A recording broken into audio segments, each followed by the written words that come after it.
Baik, saudara-saudara sekalian, kali ini kita akan membahas topik yang sangat menarik untuk diperbincangkan, yaitu perempuan. Pada hakikatnya, laki-laki dan perempuan diciptakan sebagai entitas manusia yang utuh, yang memiliki peran sosial dan fungsi sosial yang sama. Maka dari itu, perempuan harus mampu membangun pola pikir yang positif, tidak gagap dalam mengenali diri, dan haus akan ilmu. Sebelum kita masuk kepada materi dan motivasi yang akan disampaikan oleh pembicara, saya akan membacakan CV pembicara pada sore hari ini.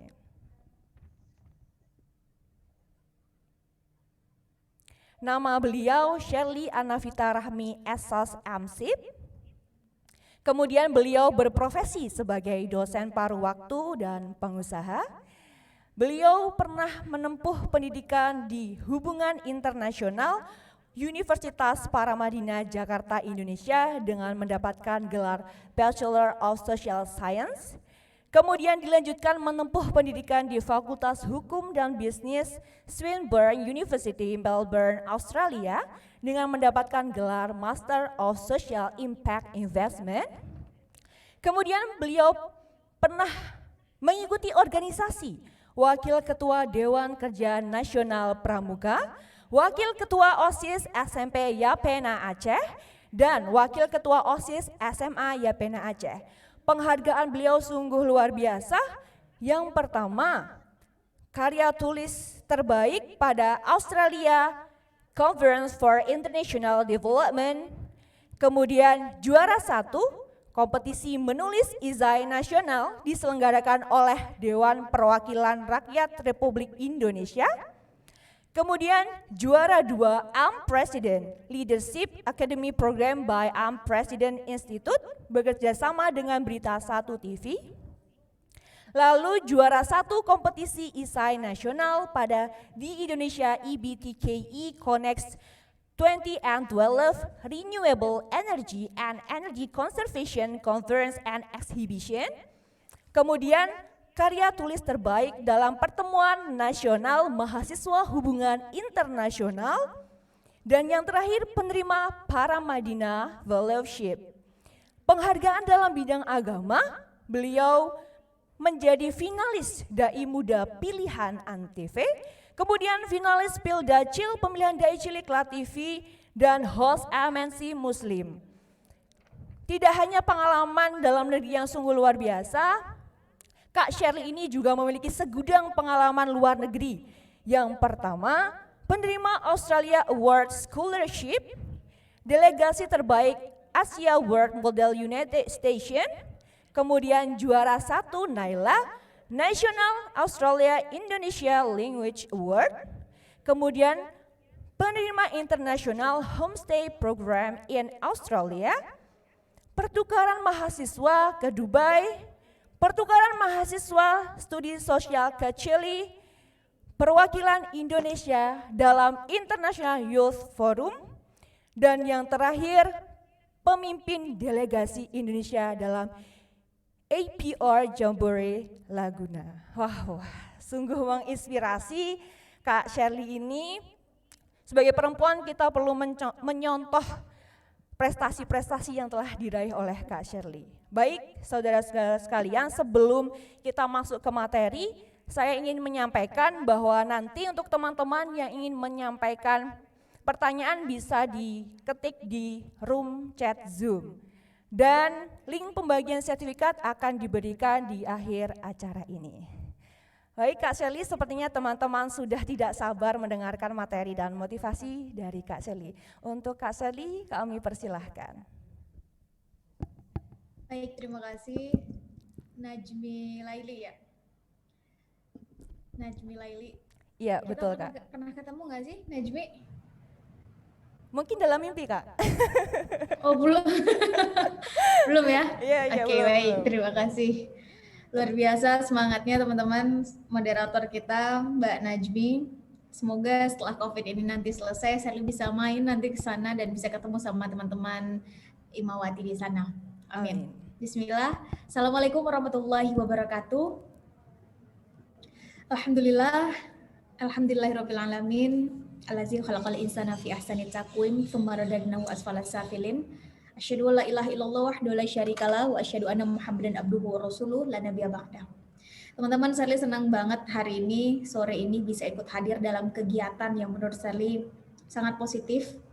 Teman-teman dari IMM Imawati bekerja sama dengan Universitas Negeri Malang ya, Unima ya. Terima kasih banyak. Magelang, Kak. Aku cuman mau Maaf, Magelang. Maaf. Dan saya pikir ini kegiatan yang positif banget karena temanya juga menarik banget. Ini tentang perempuan, meskipun tadi saya coba cek di participants-nya, ternyata ada laki-laki juga. Bener ya? Di sini ada laki-laki juga kan? Iya. Oke, jadi nanti saya izin.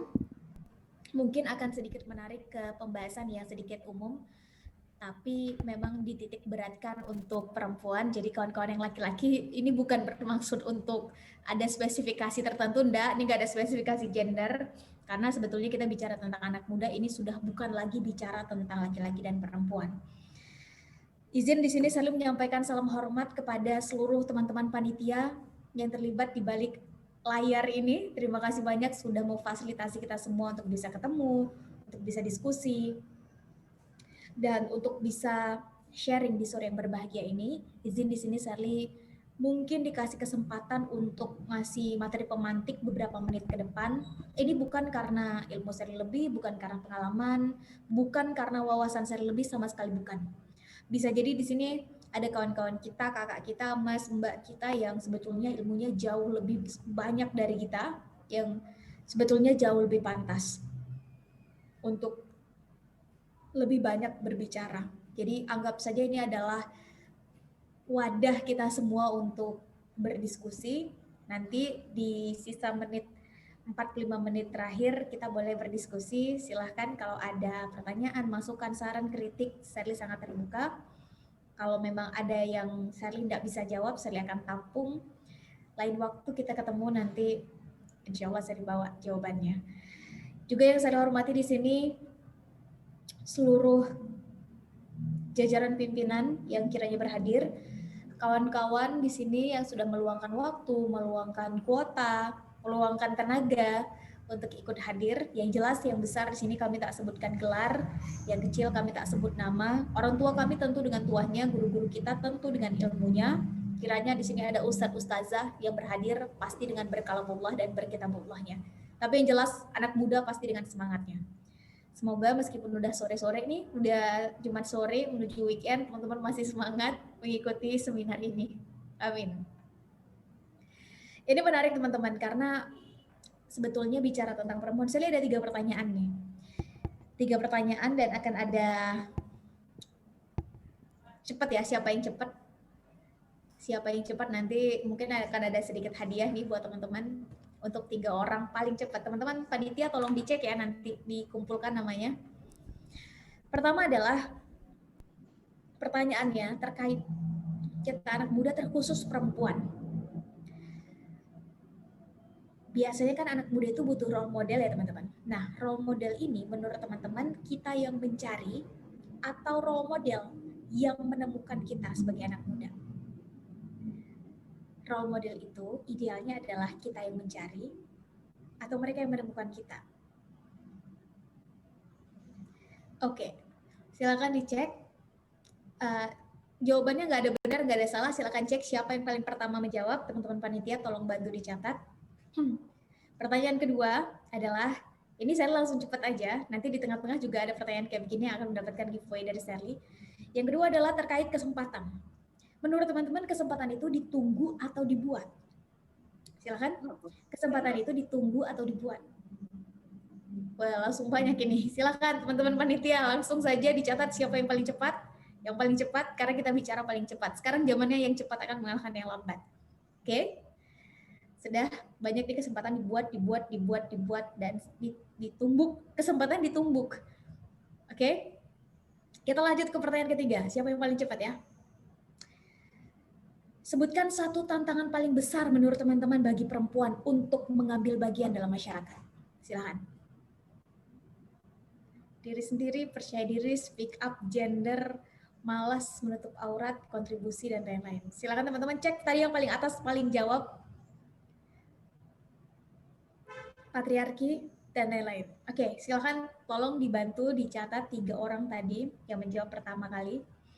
Teman-teman tolong dibantu tanyakan ke 3 orang paling pertama tadi, nama Instagramnya apa. Saya izin ikut follow 3 nama kawan-kawan kita yang paling tercepat tadi. Nanti panitia tolong dikirim ke tim Serli, nanti biar tim Serli bantu untuk meng-follow up. Terima kasih teman-teman. Luar biasa cepatnya teman-teman menjawab. Terima kasih banyak. Dan dari jawaban teman-teman tadi, sebetulnya ketahuan bahwa sebetulnya secara kita sama-sama sudah tahu teman-teman bahwa saat bicara anak muda pasti kita bicara tentang role model. Karena anak muda dari dulu sampai sekarang itu masalahnya sama. Kita akan sama-sama mencari contoh, benar nggak? Kita akan sama-sama mencari contoh. Kalau orang zaman dulu yang akan dicontoh apa? Ada sesuatu yang dianggap baik, suri tauladan. Sesuatu yang dianggap ada teladan. Kalau anak zaman sekarang, kita semua ini yang hidup di industri 4.0 yang akan dicontoh apa? Sesuatu yang viral, benar nggak? Sekarang apa nih yang viral? Dianggap viral, viralitas didapat, terus semua orang ngomongin, jadi pembicaraan nasional, akhirnya dicontoh. Baik benar itu urusan kedua dan ketiga. Yang penting sekarang viral dulu. Akhirnya semua orang menyontoh. Maka sebetulnya bicara tentang role model itu kita yang mencari teman-teman. Kita yang mencari. Sekarang zamannya adalah dengan satu kali klik kita bisa menemukan banyak sekali role model, banyak banget informasi. Kalau orang tua kita dulu mabok informasi, kalau di zaman kita, kalau orang tua kita dulu kesulitan mencari informasi, di zaman kita mabok dengan informasi. Benar ya? Makanya ini adalah waktunya kita mulai mencari siapa sebetulnya role model kita. Terkhusus kita yang perempuan, cari role model teman-teman. Kalau teman-teman senangnya dalam dunia jurnalis, ya silakan coba cari kira-kira apa, siapa yang menjadi role model. Kalau teman-teman senang dalam dunia pendidikan, silakan siapa yang menjadi role model. Yang kedua adalah kesempatan. Teman-teman, kalau ada rumus umum sukses ini kan luas banget ya. Kita bisa mengartikan sukses dengan sangat subjektif. Sukses menurut teman-teman belum tentu sukses menurut Serli misalnya. Sukses menurut Serli belum tentu sukses menurut orang lain. Sukses ini sangat subjektif. Tapi secara general, rumus umum kesuksesan adalah ketika momentum bertemu dengan persiapan. Sukses menurut orang-orang bijak, sukses adalah momentum bertemu dengan persiapan. Maka disitulah kesempatan untuk sukses itu akan terbuka lebar. Pertanyaannya adalah, bicara tentang momentum, bicara tentang persiapan, maka momentum ini hanya ada dua, dibuat atau ditunggu.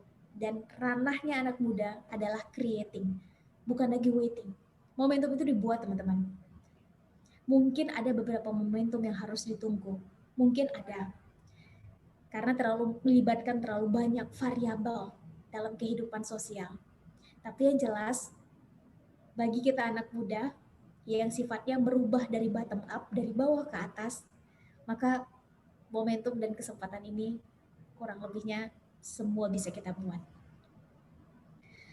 Dan bicara tentang persiapan, ini adalah tentang keputusan dan kemauan. Ini kita mau berkeputusan untuk mempersiapkan diri atau kita tidak mau. Ya, nanti bagaimana lingkungan membentuk kita saja.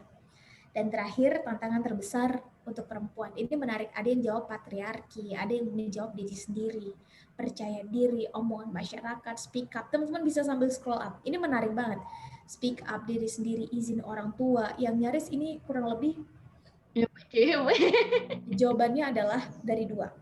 Satu dari internal, kalau kita mau bikin petanya, berarti tantangan terbesar perempuannya ada dua.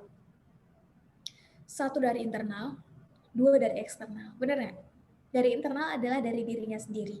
Dirinya sendiri masih belum berani speak up, masih belum merasa yakin dan mampu, belum tahu harus mengambil bagian dalam hal apa. Dan dari eksternal ini adalah budaya yang ada, bahwa ada budaya patriarki yang saat ini masih ada di sekitar kita. ada anggapan bahwa ya perempuan ngapain kuliah tinggi-tinggi kalau pada akhirnya akan berakhir juga di, ya silakan teman-teman isi sendiri. Ini saya mohon maaf, mungkin ada suara-suara dari luar karena di sini kebetulan dekat dengan bandara, jadi ada suara-suara pesawat. Artinya apa teman-teman? Kalau kita mau melihat ada dua tantangan terbesar dari dalam diri kita dan dari luar diri kita, maka dari dalam diri ini sepenuhnya adalah tanggung jawab kita. Sedangkan dari luar itu adalah sesuatu yang nggak bisa kita atur.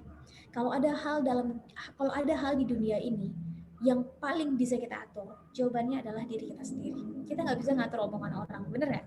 Kita nggak bisa ngatur orang mau berbuat apa ke kita. Kita nggak bisa ngatur orang akan berkata apa ke kita. Sama sekali nggak bisa.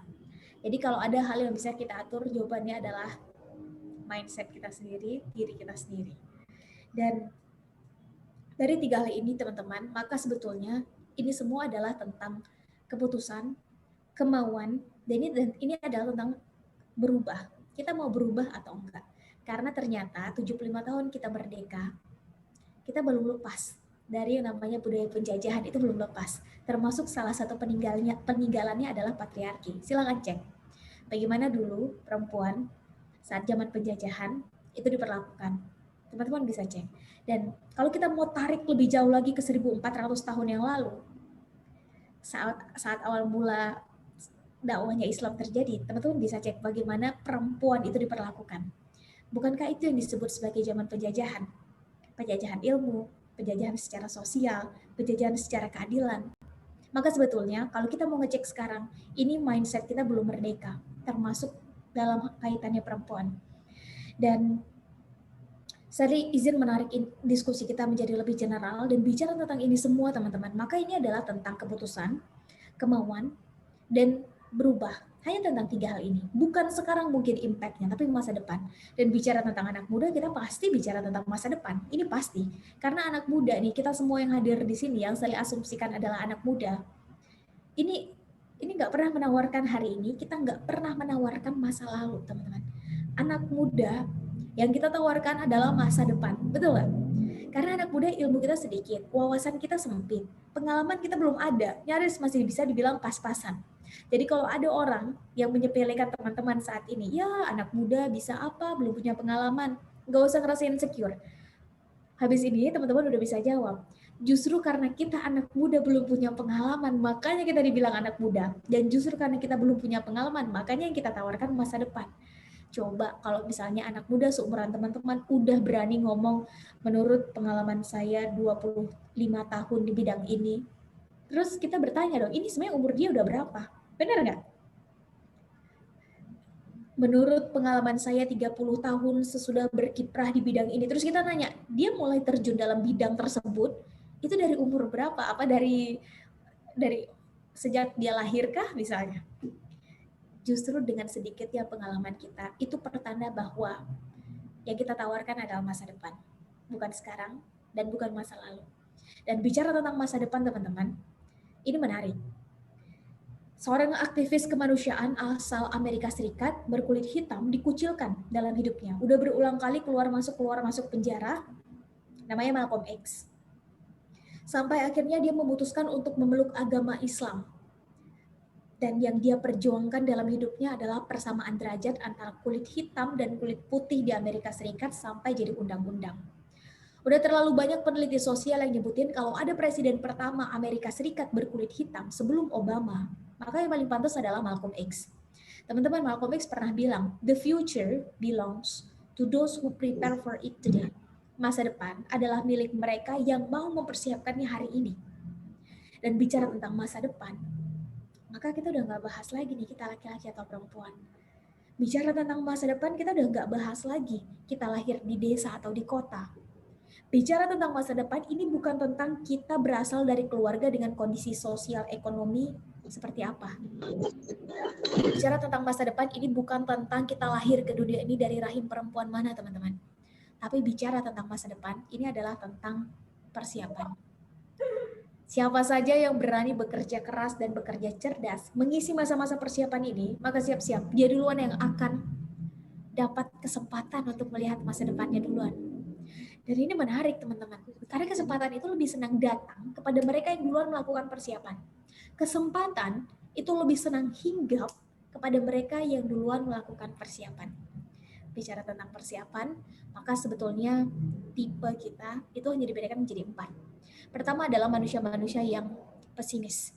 Teman-teman tanyain aja satu pertanyaan pada manusia jenis ini tentang masa depan, maka mereka akan nyari selalu menjawab dengan awalan ah. Teman-teman pengen ngelihat diri sendiri 10-15 tahun ke depan seperti apa? Maka orang pesimis akan menjawab, ah itu Mbak Sherly, itu mereka aja lah. Mereka yang pintar-pintar, mereka yang rajin-rajin, mereka yang dekat dengan akses finansial, mereka aja duluan yang berpikir ke arah sana. Terus kalau kita gimana? Ah, kita nih apalah Mbak Sher, cuma remukan Astor. Teman-teman pengen ngelihat diri sendiri 5 tahun ke depan saat sudah lulus kuliah punya karya seperti apa? Ah, itu mereka sajalah, mereka yang dekat dengan kakak kelas, mereka yang dekat dengan dosen, mereka yang dekat dengan akses informasi, mereka duluan aja lah yang berpikir ke arah sana. Terus kita gimana teman-teman? Ah, kita nih apalah, cuma serpihan rengginang. Teman-teman, tipikal manusia pesimis, mereka duluan mengecilkan potensi yang Allah titipkan pada dirinya sebelum orang-orang sekitarnya. Tipikal manusia pesimis, mereka duluan mengerdilkan dirinya sendiri sebelum orang-orang sekitarnya. Tipikal manusia yang kedua, naik satu tingkat lebih tinggi. Manusia-manusia yang realistis. Teman-teman tanyain aja satu pertanyaan pada manusia jenis ini tentang masa depan, maka mereka akan nyari selalu menjawab dengan awalan, ya sudahlah. Teman-teman pengen ngelihat diri sendiri 10-15 tahun ke depan kayak gimana? Maka orang realistis akan menjawab, ya sudahlah Mbak Ser, itu nanti bagaimana kesempatan datang pada kita saja. Teman-teman, 3-4 tahun lagi setelah lulus kuliah, teman-teman pengen ngelihat diri sendiri punya karya seperti apa. Syukur Mbak Ser nanti bisa lulus tepat waktu, syukur nanti bisa bekerja di tempat idaman, terus nanti gaji di atas UMR, terus nanti bisa ngasih ke orang tua. Terus gimana kalau enggak teman-teman? Ya sudahlah, nanti gimana takdir berbicara saja. Teman-teman, tipikal manusia realistis, mereka selalu dibentuk oleh lingkungan. Bukan mereka yang membentuk lingkungannya. Tipikal manusia realistis, mereka selalu mendengar narasi dari orang. Bukan mereka yang menciptakan narasi untuk didengarkan oleh orang lain. 3 kata yang akan menghancurkan manusia seperti ini adalah apa? Kata orang. Apa kata orang? Syukur orang-orang yang ada di sekitarnya selalu mensupport, selalu mendukung apa yang menjadi tujuan, visi, dan goal dalam hidupnya. Gimana kalau enggak? Satu kali hidup, umur kita singkat teman-teman, habis untuk dengerin apa kata orang aja. Ya, jadi target, visi, dan goal dalam hidup kita, nggak ada yang mendengarkan. Tipikal manusia yang ketiga naik satu tingkat lebih tinggi. Manusia-manusia yang optimis. Teman-teman tanyain aja satu pertanyaan pada manusia jenis ini tentang masa depan, maka mereka akan nyari selalu melihat dari sudut pandang yang positif. Teman-teman, gimana pengen ngelihat diri sendiri 10-15 tahun ke depan? Mbak Ser, sekarang kita adalah mahasiswa. Silahkan diisi sendiri teman-teman. Kiranya jurusannya apa? Fakultasnya apa? Saya yakin di sini beda-beda ya, semesternya berapa. Saya tidak ingin mengeneralisir, teman-teman isi sendiri. Passionnya apa, hobinya apa. Tapi 10-15 tahun ke depan, karena kita punya passion dalam dunia pendidikan, maka kita udah punya yayasan kita sendiri. Di bawah yayasan kita, itu ada 2 sekolah Mbak Ser. Masing-masing sekolah kita udah ngasih beasiswa pada ya minimal 500 anak lah di wilayah kita. Sehingga 10-15 tahun ke depan kita ingin melihat ada angka anak-anak putus sekolah yang berkurang sampai 30% Mbak Sherly. Amin. Mbak Ser, fokus kita bukan di pendidikan. Fokus kita adalah di literasi. Silahkan. Terfokus pada literasi, maka di masing-masing sekolah kita akan menggerakkan anak mudanya untuk ikut turun ke pinggiran Indonesia. Untuk mulai mengajarkan teman-teman di sana khususnya 5, 6, 7 tahun umurnya untuk mulai bisa belajar membaca. Bukan hanya membaca bahasa, tapi juga membaca Al-Quran. Silakan. Sehingga 10-15 tahun ke depan, kita ingin melihat di Indonesia 0% mereka yang buta huruf Al-Quran di usianya yang 8 tahun. Amin. Mbak Ser, fokus kita adalah di entrepreneur. Kita senang dengan dunia usaha. Dan go get it. 10-15 tahun ke depan kita adalah seorang pengusaha. Omset tahunan kita adalah minimal ya 100 miliar lah per tahun. Amin.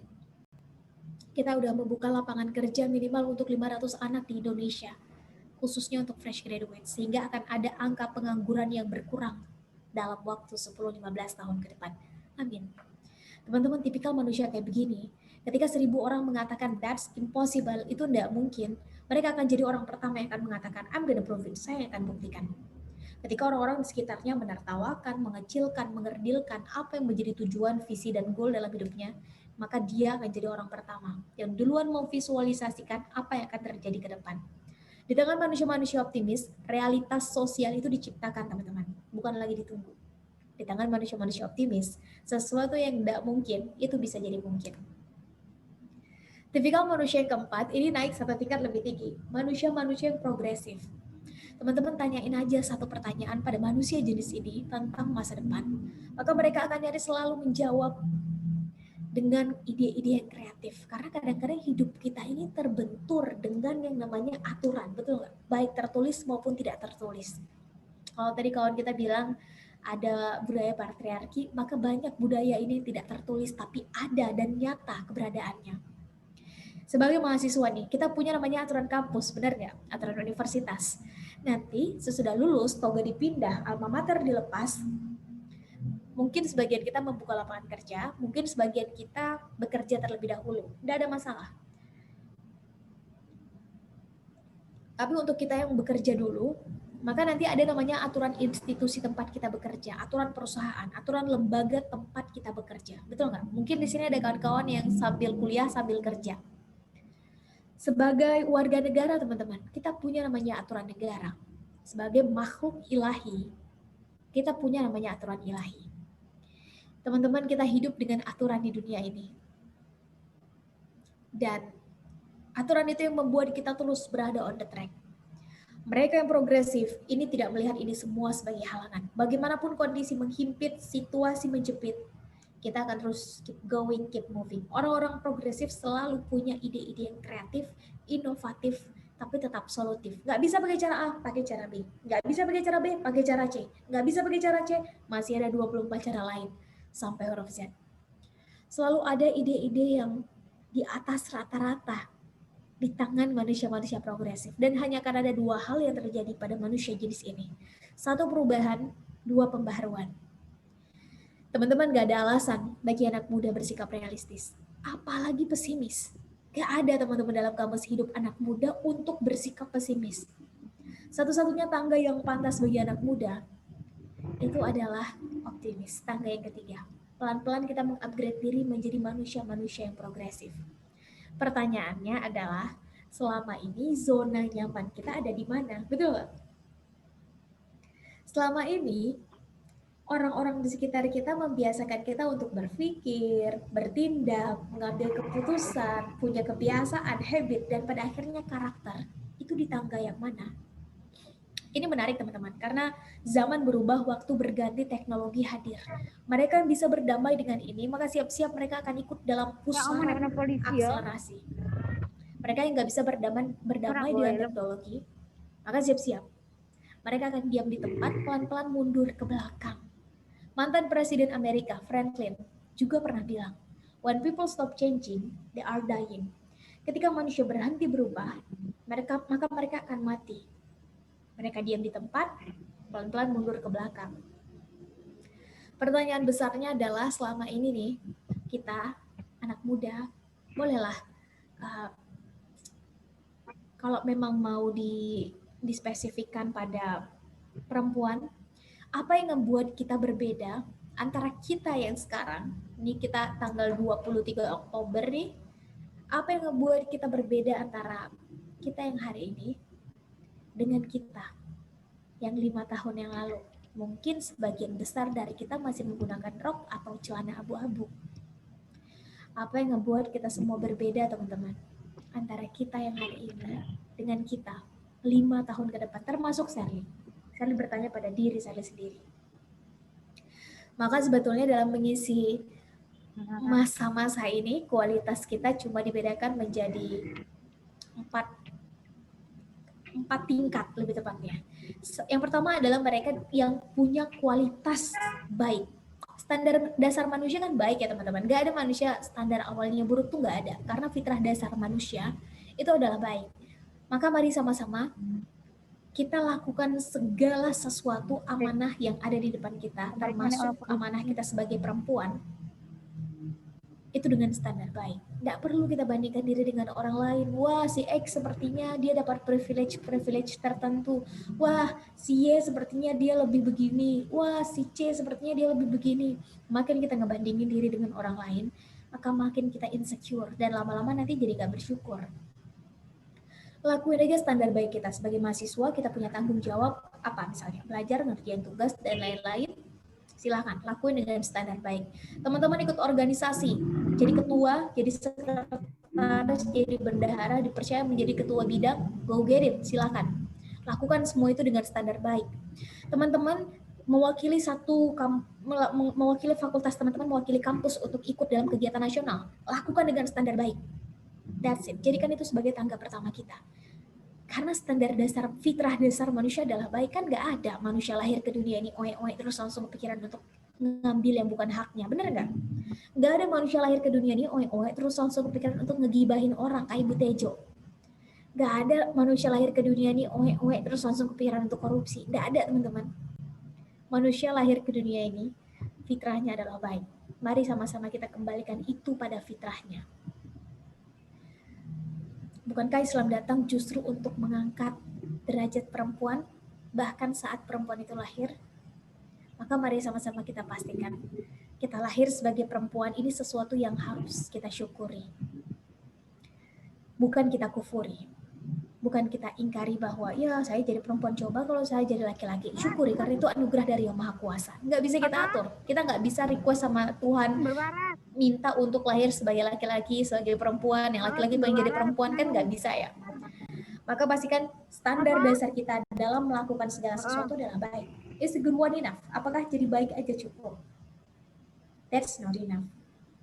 Nggak cukup teman-teman. Kedepan seleksi alam akan terjadi secara besar-besaran. Mereka yang mau jadi lebih baik, maka siap-siap. Mereka akan dapat kesempatan lebih dulu dalam hal apapun.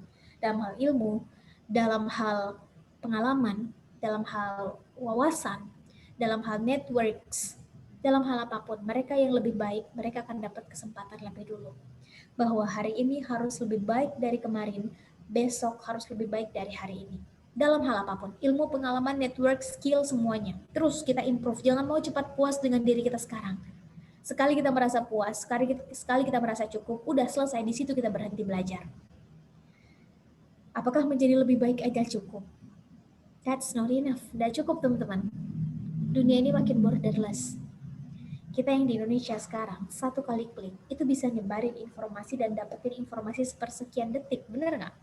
Kita di Indonesia sekarang satu kali klik, itu bisa tahu perkembangan kawan-kawan kita yang di belahan dunia lain, di Eropa, Amerika, Jepang, Cina, di selatan, Australia, New Zealand, Timur Tengah. Kita yang di Indonesia sekarang bisa mengetahui perkembangan anak-anak seumuran kita secara mindsetnya itu sekarang ada di mana.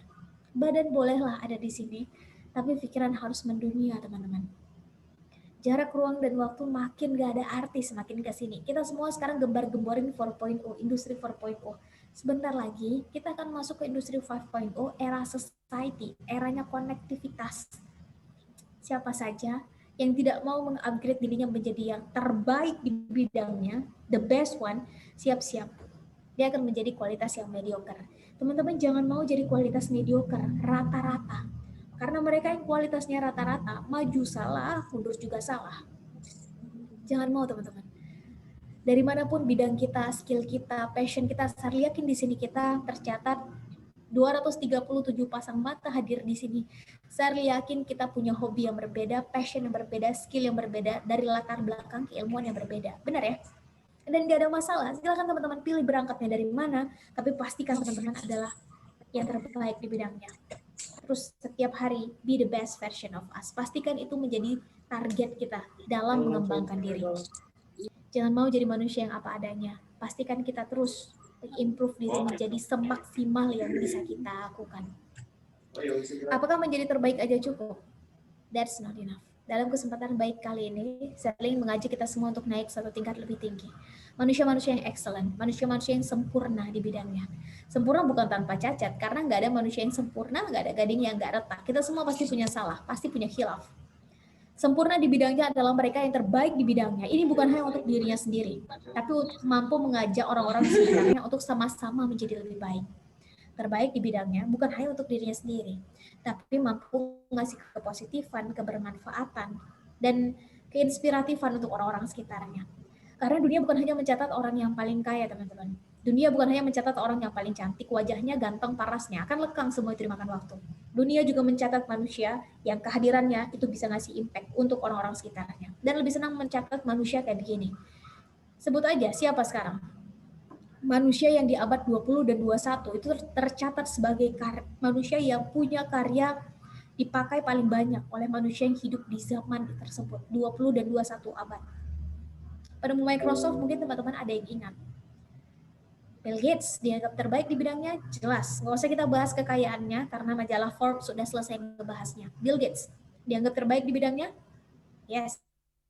Is that enough? That's not enough. Dia naik satu tingkat lebih tinggi. Dia punya namanya Bill Gates Foundation, dengan itu dia bisa merangkul. Bahasa nggak usah bahas terlalu jauh lah, kita bahas Indonesia saja. Ayo kita bahas. Salah satu bapak pendidikan di Indonesia, penemu teori 4P yang membuat pesawat terbang bisa lepas landas dengan sempurna, yang baru saja meninggal tahun lalu, yang karyanya dimuseumkan. Almarhum B.J. Habibie. Apakah dia adalah yang terbaik dianggapnya di bidangnya? Yes, semua orang mengakui, nasional, internasional. Is that enough? That's not enough. Dia naik satu tingkat lebih tinggi. Dalam dunia pendidikan, dia punya namanya Habibie Center. Salah satu misinya adalah mencetak lebih banyak Habibie muda di Indonesia. Kita baru bahas 2 orang, teman-teman. Kita belum bahas bagaimana 1400 tahun yang lalu anak mudanya menciptakan karya yang lintas batas generasi bisa digunakan. Dan dalam hal ini terbukti bahwa jangan mau kita jadi anak generasi yang eksklusif. Jangan mau jadi generasi yang hanya berpikir tentang diri sendiri, saya nanti bagaimana ketika lulus kuliah, IPK berapa. IPK penting, tapi itu bukan satu-satunya hal yang harus kita pikirkan. Energi anak muda terlalu banyak dan terlalu membuncah, teman-teman, untuk hanya memikirkan diri sendiri. Saya nanti ketika sudah dewasa kekayaan seberapa, saya nanti kekuasaan saya ketika di umur sekian sudah seberapa besar, saya terus nggak akan selesai. Dunia ini terlalu luas untuk kita kecilkan dengan pikiran kita sendiri. Dunia ini terlalu lebar untuk kita kerdilkan dengan masalah yang kita sendiri yang membuatnya. Ayo kita ganti kata saya menjadi kata kita. Gimana nih kita 9 tahun ke depan? Tepat saat fixation bonus demografi terjadi, bicara tentang bonus demografi, kita pasti bicara tentang anak muda. Dan bicara tentang anak muda di bonus demografi, maka pertanyaannya ibaratnya ombak, kita mau yang dimainkan oleh ombak atau kita yang memainkan ombak? Bagaimana Indonesia 25 tahun ke depan? Tepat 100 tahun Indonesia merdeka, 1 abad Indonesia merdeka, semua orang menggadang-gadang generasi emas. Bicara generasi emas adalah bicara tentang kita semua yang sekarang disebut sebagai anak muda. Akan ada evaluasi besar-besaran terhadap cita-cita besar bangsa. Di mana posisi Indonesia saat itu? Di mana posisi bangsa, di mana posisi negara, di mana posisi agama, di mana posisi anak muda saat itu? Apakah kita masih menjadi tuan di negara kita sendiri? Yang jelas bicara tentang hal besar tadi, teman-teman, maka sebetulnya pertanyaan kuncinya adalah sebetulnya kita bisa memulai dari mana. Dan tidak ada perubahan besar bisa terjadi tanpa akumulasi perubahan kecil. Dan partikel terkecil perubahan itu ada di diri kita sendiri, di mindset kita sendiri. Silahkan cek buku-buku yang membahas tentang peradaban, maka pasti menyebutkan partikel terkecil peradaban itu adalah di manusianya sendiri. Jadi pengen membuat sebuah realitas sosial, pastikan mengubah manusianya. Dan partikel terkecil pada manusia untuk berubah adalah mindset mereka sendiri. Mindset kita semua. Hanya ada 2 teori perubahan besar di dunia ini, teman-teman. 1 revolusi, 2 evolusi. Revolusi artinya berubah dengan cepat, speed. Kuncinya adalah kecepatan. Kita semua sekarang hidup di industri 4.0 yang sebentar lagi masuk 5.0 era society. Kuncinya adalah kecepatan, speed. Sekarang zaman terbuka bukan hanya bagi yang besar mengalahkan yang kecil, tapi yang cepat akan mengalahkan yang lambat. Selama ini anak muda, apa yang kita takutkan? Bob Sadino dalam bukunya menyebutkan ada 5 hal yang paling ditakutkan oleh anak muda. Nomor 1-nya adalah kegagalan. Segera habiskan jatah gagal kita saat muda, teman-teman. Punya jatah gagal berapa? 9, 10, 15, 25, 20, 25. Habiskan semua saat muda. Gagal sekali, kita tahu ke depan masih ada 9. Gagal lagi, masih ada 8. Gagal lagi 7. Gagal lagi 6, 5, 4, 3, 2, 1. Habiskan semua jatah gagal kita saat muda. Gak ada alasan ketika kita dewasa gak sukses. Semua jatah gagal udah kita habisin saat muda. Apalagi, tadi kawan kita ada yang bilang speak up. Besok teman-teman, coba cari kelas public speaking, cari mentornya, mulai pelajari. Setiap ada kegiatan kayak begini, ambil bagian, lekatkan diri dengan tanggung jawab, mulai dari sekarang. Mbak Sherly, besok kita mau jadi, ke depan kita mau jadi pengusaha, tapi nggak tahu digital marketing itu kayak gimana. Besok, teman-teman coba cari kelasnya, temukan gurunya, mulai pelajari. Apa yang kita takutkan, teman-teman, segera ditaklukkan, bukan dijauhi. Karena makin kita jauhi, gap-nya akan semakin besar. Secara risiko jelas lebih tinggi, tapi secara efektivitas waktu, ini jauh lebih besar. Dan ada rahasia besar pada waktu. Kalau di barat dibilang waktu adalah uang, time is money. Kalau di timur dibilang waktu adalah pedang. Siapa saja yang bisa mengisi waktu ini dengan produktivitas, maka siap-siap, dia duluan yang akan keluar sebagai pemenang. Mbak Ser kayaknya nggak cocok dia pakai cara yang kedua, yang pertama, maka pakai cara yang kedua. Caranya adalah berubah tapi pelan-pelan atau evolusi. Dan hanya mereka yang punya kecerdasan paling tinggi pada manusia yang bisa keluar sebagai pemenang, teman-teman. Kecerdasan tertinggi pada manusia adalah kecerdasan daya tahan, atau dalam bahasa Indonesia disebut konsisten, dalam agama Islam disebut istiqomah. Betul nggak? Memutuskan berubah, memutuskan berhijrah, itu gampang, teman-teman. Yang sulit apanya? Istiqomahnya. Benar ya? Dari Harvard University Psychological Center-nya menyebutkan, kecerdasan paling tinggi pada manusia adalah adversity quotient, kecerdasan daya tahan. Daya juangnya mempertahankan sesuatu yang dia putuskan dengan penuh kesadaran selama standarnya 2, baik dan benar. Harus sampai benar. Karena baik belum tentu benar, benar sudah pasti baik. Dan dalam hal ini, saya senang banget dengan satu quotation yang saya baca saat umur 14 tahun, 14-15 tahun, saat masih SMP. Judul bukunya The Iron Lady, menceritakan tentang perjalanan hidup seorang Perdana Menteri perempuan pertama Inggris, namanya Margaret Thatcher. Margaret Thatcher pernah bilang begini, teman-teman. What's your thought, for they become your words. What's your words, for they become your actions. What's your actions, for they become your habits. What's your habits, for they become your character. What's your character, for they become your destiny. In other words, what you think, you become. Perhatikan apa yang kita pikirkan, teman-teman, karena dia akan keluar menjadi ucapan, menjadi kata-kata, menjadi tutur bahasa, menjadi yang kita bicarakan, menjadi yang kita diskusikan.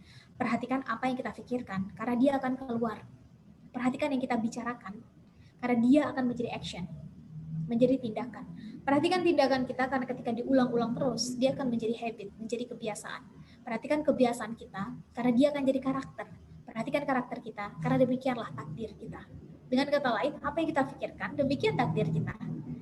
Urusan kun fayakun, teman-teman, itu urusan yang maha kuasa. Itu bukan ranah kita sebagai makhluk. Itu urusan sang khalik. Itu urusan sang maha irodah. Urusan kita manusia adalah berusaha berikhtiar semaksimal mungkin. Jadi kalau ada yang tanya ke teman-teman habis ini di mana letaknya takdir, teman-teman udah bisa jawab. Letaknya takdir itu ada di batas maksimalnya usaha dan doa kita. Usaha dulu maksimal, doa dulu maksimal, baru kita bisa ngomong takdir. Mereka yang ujuk-ujuk udah ngomong takdir, ya sudahlah. Atau mungkin, itu mereka sajalah. Udah ketahuan. Ini manusia-manusia realistis, ini manusia-manusia pesimis. Dan gak mungkin perubahan terjadi di tangan dua manusia seperti ini. Pertanyaan besarnya adalah, teman-teman, kalau selama ini mulainya dari mindset, maka mindset kita ini diberi nutrisi dengan apa? We are what we watch, we are what we read, we are what we listen, we are what we discuss with. Kita apa yang kita tonton, kita lihat, kita baca, kita dengar, dengan siapa kita berdiskusi. Dan ini menarik, teman-teman, karena ternyata menurut data, Idean Research Institute pernah bilang dalam annual report-nya, tahun 2019, kita nih anak muda di Indonesia ngabisin waktu dalam satu hari itu 13 jam di internet. Mungkin sebagian dari kita ada yang sambil ngerjain tugas, mungkin sebagian dari kita ada yang main game, mungkin sebagian kita ada yang scrolling sosmed, mungkin ada yang sambil jualan, mungkin ada jualan online, mungkin ada yang skripsian, mungkin ada yang apa lagi? baca Quran, almat surat pagi sore, enggak apa-apa, silakan. Tapi ternyata data menunjukkan dari The New Web, Indonesia adalah negara ketiga paling aktif sosial medianya. Pertanyaannya adalah, kalau dua data ini digabung, maka hasilnya bagaimana? Anak muda Indonesia paling sering menghabiskan waktu kalau udah terjun di dunia Internet of Things adalah di sosial media. Pertanyaannya lebih banyak mana nih yang viral di sosial media? Konten-konten yang faedah atau yang unfaedah? Lebih banyak mana di sosial media yang trending itu adalah konten-konten yang mengajak pikiran kita ke arah realistis pesimis atau optimis progresif? Lebih banyak mana yang menyebar itu adalah konten-konten hoax atau fakta? Yang jelas teman-teman, bicara tentang sosial media, maka sebetulnya subjeknya adalah anak muda, objeknya adalah anak muda. Udah cukup anak muda selama ini sekedar jadi objek. Sekarang waktunya anak muda jadi subjek. Apalagi di tahun 2020 ini adalah momentum. Teman-teman bayangin, momentum yang harusnya dibuat, ditunggu, ini udah ada di depan mata kita. Coba bayangin teman-teman. COVID-19 ini kan adalah krisis ya, krisis multidimensional. Dan di balik sebuah krisis ini pasti menghasilkan para pemenang baru. Ini pasti, ini sebuah keniscayaan. Krisis selalu menghasilkan para pemenang baru. Coba kita cek. Indonesia merdeka 1945.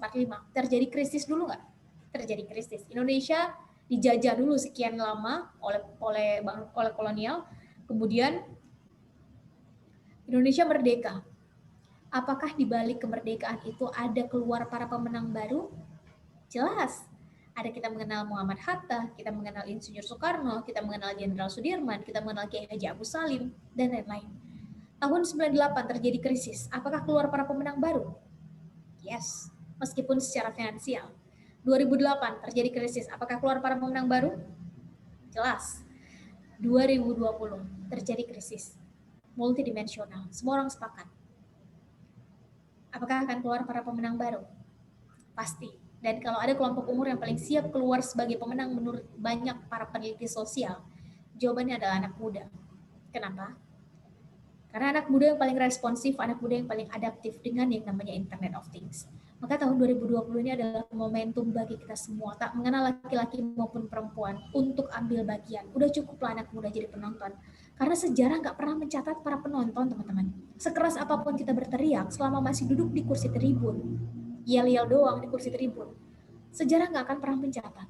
Sejarah hanya mau mencatat para pemain, dan bukan pemain rata-rata, pemain di atas rata-rata. Untuk itu mari sama-sama sekarang kita persiapkan diri untuk menjadi manusia-manusia produktif yang mempersiapkan diri untuk jadi pemain, bukan sekedar jadi penonton.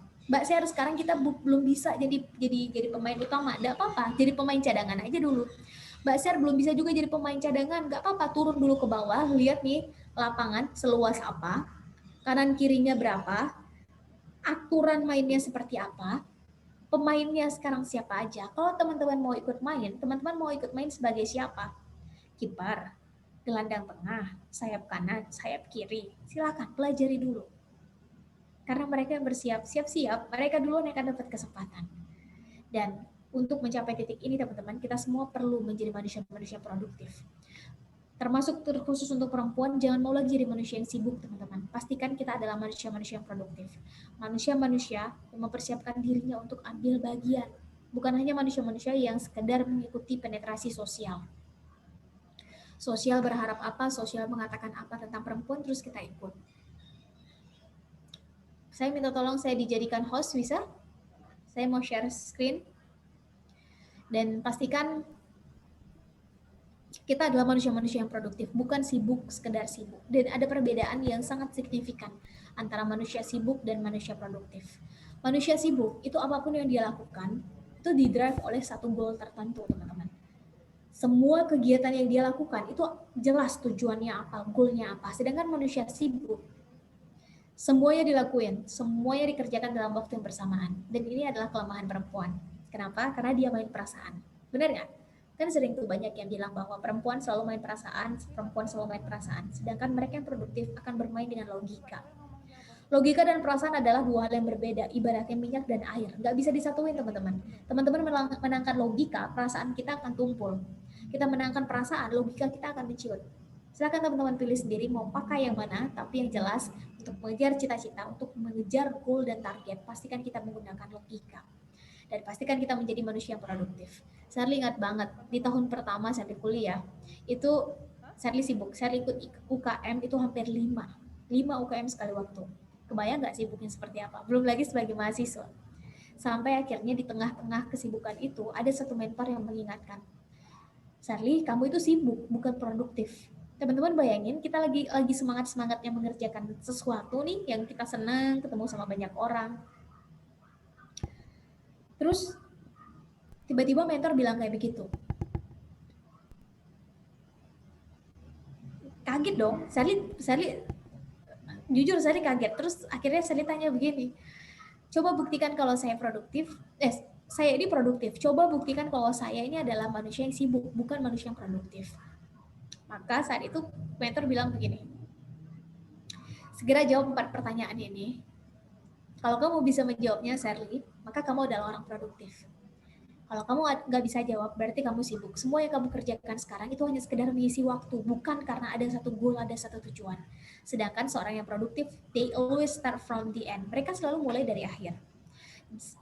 Jawab 4 pertanyaan ini, ketika kita udah bisa jawab, teman-teman, berarti teman-teman udah berada on the track. Go get it, lanjutkan. Tapi kalau enggak, ini waktu yang tepat untuk mulai meredesign. Sebetulnya apa sih yang teman-teman kejar dalam hidup? Pertanyaan pertama adalah, siapa diri teman-teman? Siapa diri teman-teman di masa depan? Who are you in the future? Kita ini siapa di masa depan? Coba teman-teman tanya, 10-15 tahun ke depan teman-teman ini siapa?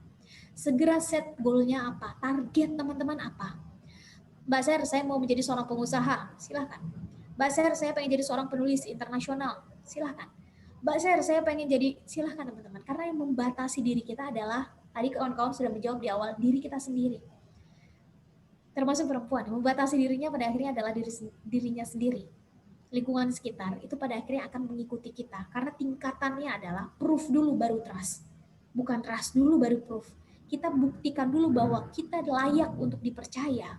Kita punya skill, kita punya kemampuan, dan kita punya kapasitas. Buktikan dulu, baru kepercayaan itu akan datang pada kita, perempuan. Dan ketika kepercayaan itu sudah datang, sudah kita dapat, maka jaga kepercayaan itu. Meskipun kita nanti sudah jadi istri, meskipun kita nanti sudah jadi ibu, ketika kepercayaan itu sudah ada, jaga dengan mengetahui sebetulnya mana yang menjadi prioritas utama kita. Makanya penting bagi kita untuk nyeting goal dari awal. What is the goals? Kita ini apa sih yang mau kita kejar? 10-15 tahun lagi ini kita ini siapa? Segera jawab dan segera temukan motivasinya. Karena motivasi itu yang akan menjadi api ketika kita sudah mulai malas, ketika kita udah mulai loyo-loyo, leye-leye, mulai rebahan. Motivasi itu akan mengembalikan kita sesuai dengan keseharusannya. Motivasi itu akan mengembalikan kita perempuan nih yang banyaknya disebut-sebut sebagai manusia perasa. Motivasi itu yang akan membuat kita kembali pada keseharusan yang akan menggunakan logika dalam mengambil keputusan. Setelah yang pertama yang terjawab, maka segera jawab pertanyaan kedua, yaitu siapa kita sekarang. Kita ini kelebihannya apa, kita ini kekurangannya apa opportunity yang masih ada, dan apa ancaman yang akan terjadi ke kita di masa depan dalam memperjuangkan itu. Misalnya 10 tahun ke depan, 5 tahun ke depan, ancamannya apa, tantangannya apa. Dengan tahu kelebihan dan kekurangan kita, teman-teman, ini bukan untuk jadi nggak pede, bukan. Justru dengan kita tahu kelebihan dan kekurangan kita, ini ngebuat kita jadi tahu bagian mana yang harus diimprove dari diri kita sendiri. Teman-teman pengen jadi penulis internasional, teman-teman bagus dalam menulis, nggak bagus dalam hal public speaking, berarti di tahun pertama dan kedua, teman-teman harus segera cari mentor public speakingnya. Karena public speaking itu adalah salah satu hal yang membuat teman-teman harus bisa mempresentasikan apa yang teman-teman tulis saat teman-teman roadshow nanti.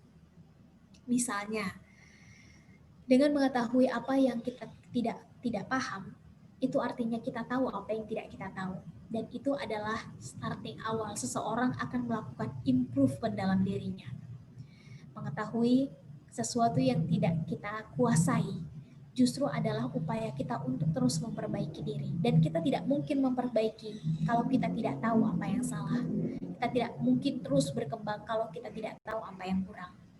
Setelah kita menjawab pertanyaan kedua, segera jawab pertanyaan ketiga. How? Bagaimana kita ingin menghabiskan waktu dari kita yang sekarang menuju kita yang 10 tahun lagi sebagai penulis internasional. Kita punya waktu 10 tahun, maka segera bikin target tahunan, target bulanan, target mingguan, target harian. Tahun pertama kita harus selesai dengan ego sendiri. Tahun kedua kita sudah menemukan komunitas tingkat lokal.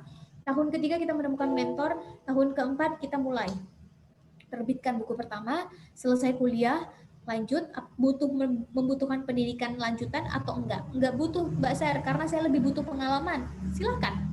Berarti tahun kelima, teman-teman mulai masuk ke komunitas nasional. Tahun keenam, teman-teman mulai roadshow dari Sabang sampai Merauke, 34 provinsi, sambil melatih public speaking yang tadi sudah mulai dipelajari. Tahun ke-8, teman-teman masuk ke komunitas internasional. Tahun ke-9, buku pertama ditranslate ke bahasa Inggris sambil teman-teman mulai. Nggak perlu jauh-jauh, Asia Tenggara aja dulu. Maka teman-teman di tahun ke-9, dengan target teman-teman menjadi penulis internasional, di tahun ke-10, itu gapnya udah makin dekat teman-teman. Miliki dulu rencana kayak begini. Karena kalau nggak siap-siap, lingkungan yang akan membentuknya untuk kita. Miliki dulu rencana seperti ini, kalau enggak, maka siap-siap penetrasi sosial yang akan memutuskan hal-hal besar dalam hidup kita. Setelah ini terjawab, segera jawab pertanyaan keempat. Kita ingin meninggalkan apa ke generasi sesudah kita? Karena setiap orang ada masanya, setiap masa ada orangnya. Waktu kita terlalu berharga, teman-teman, kalau hanya dihabiskan untuk bersenang-senang, untuk sekedar bermain-main, terlalu berharga. Apalagi masa-masa muda. Karena Buya Hamka juga pernah bilang, kalau hidup hanya sekedar hidup, maka mohon maaf, mohon izin, babi di hutan juga hidup. Buya Hamka pernah bilang, kalau hidup hanya sekedar hidup, maka babi di hutan juga hidup. Kalau hidup hanya sekedar makan dan bersenang-senang, maka monyet di hutan juga melakukan hal yang sama. Maka apa yang membuat kita sebagai manusia yang dianugerahi pikiran dan hati empati?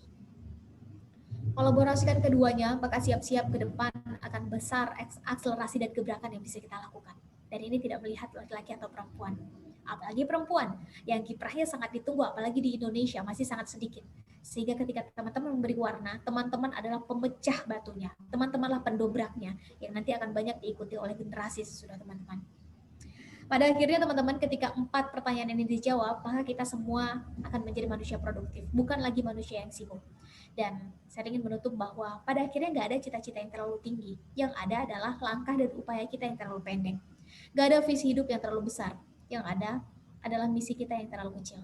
Panjangkan langkahnya, besarkan misinya, maka cita-cita, goal, target, atau apapun yang kita menyebutnya, itu akan semakin dekat. Karena seorang bijak juga pernah bilang, dreams among the stars, kita gantungkan aja cita-cita kita setinggi-tingginya di antara bintang-bintang, karena kalaupun kita terjatuh, kita masih jatuh di antara langit-langit. Saya pikir demikian, semoga ada hal baik yang bisa kita dapatkan. Saya kembalikan dulu ke moderator, dan terima kasih. Silakan. Mbak Najmi. Ya, terima kasih Kak Sherly atas materi dan motivasi yang luar biasa. Saya sebagai perempuan semakin memiliki energi positif untuk menjadi perempuan yang berdaya. Nah, untuk teman-teman yang sudah bergabung di Zoom, ternyata antusiasme pertanyaannya sangat banyak sekali. Kami telah memilih 2 pertanyaan yang ada di chat Zoom ini. Langsung saja ya Kak Sherly. Pertanyaan yang pertama, Kak, bagaimana pendapat Kakak mengenai perempuan yang dilabeli dengan kata kepintaran, sehingga society sering membicarakan seperti, kamu kepintaran sih, jadi jodohnya takut, seolah-olah perempuan yang pintar dan cerdas itu seorang yang asing, sehingga tidak bisa seperti menjadi manusia seperti pada umumnya. Kemudian pertanyaan yang kedua,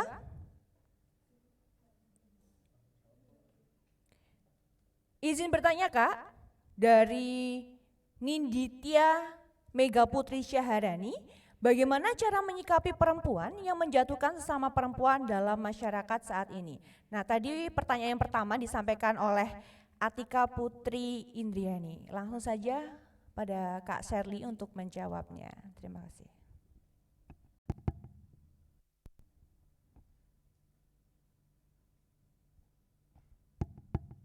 Pertanyaan pertama tadi dari Mbak Atika terkait perempuan yang kepintaran terus jodohnya jadi sulit ya. Itu benar ya? Pertanyaannya begitu. Nah, pertanyaan kedua dari siapa tadi, Mbak? Dari Aninditya. Ninditya. Masih di commute itu? Ninditya. Aditya. Ninditya. Ninditya Mega pertanyaannya. Putri. Ninditya Mega Putri Syaharani.